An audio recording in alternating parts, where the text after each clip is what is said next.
Kata Sufyan Tsauri, kan yang kan? Sufyan Tsauri nya ulun sufi kan.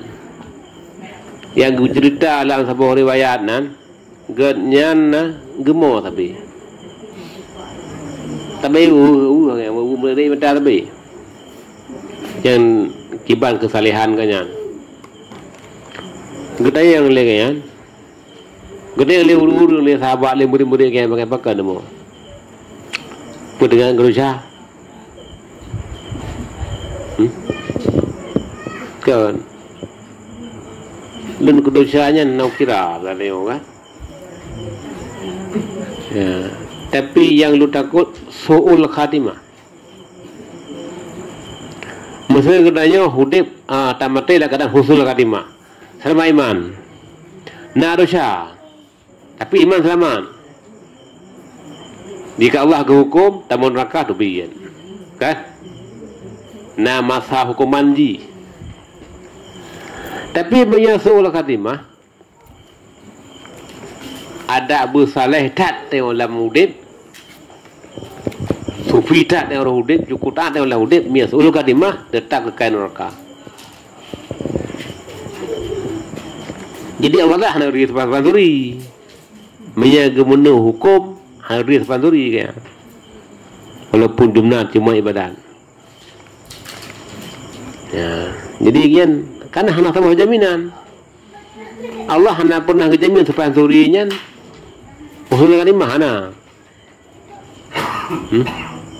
Lagi kejamin Nabi jamin murji. Li Allah. Lagi kejamin sahabat-sahabat yang punya li Nabi, sahabat 10 li Nabi, sahabat surga. Hana. Mula menggunanya. Tak ulama-ulama yang hana jaminan ya, hana jamin. Maka kadang-kadang yang hana sebuah jaminan tetap khawatir lagi yang datang su'ul khatimah. Tetap takut lagi yang walaupun penyebab jahannam bagian. Bisa saja Allah Taala gubah li Allah gubah iblis jemun. Tangkai iblisnya akan sesat pada akhir. Kiban nama iblisnya bak wajib sebelum sesat. Sebelum dia tukang lawan Allah bak mentalah hormat kepada Nabi Adam. Sebalik dia dengan iblis. Sotak dia dengan iblis. Sotak ibadat dia dengan ibadat iblis. Man punya iblisnya ka sesat pada akhir. Bekeh peluangnya hana baru dah. Pada penyebab pula penyebab. Ya kan? Jadi ia kan yang terpanturi.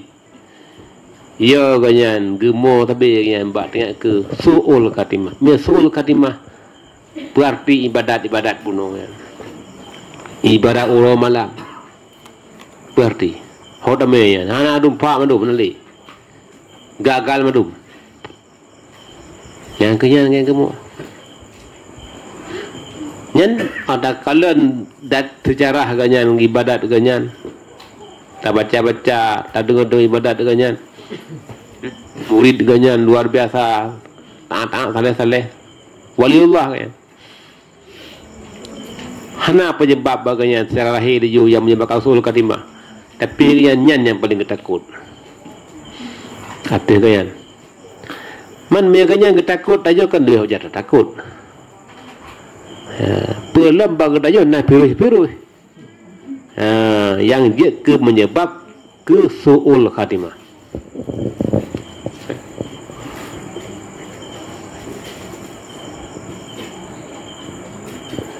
Yang sepaturi, bukan yang sepaturi.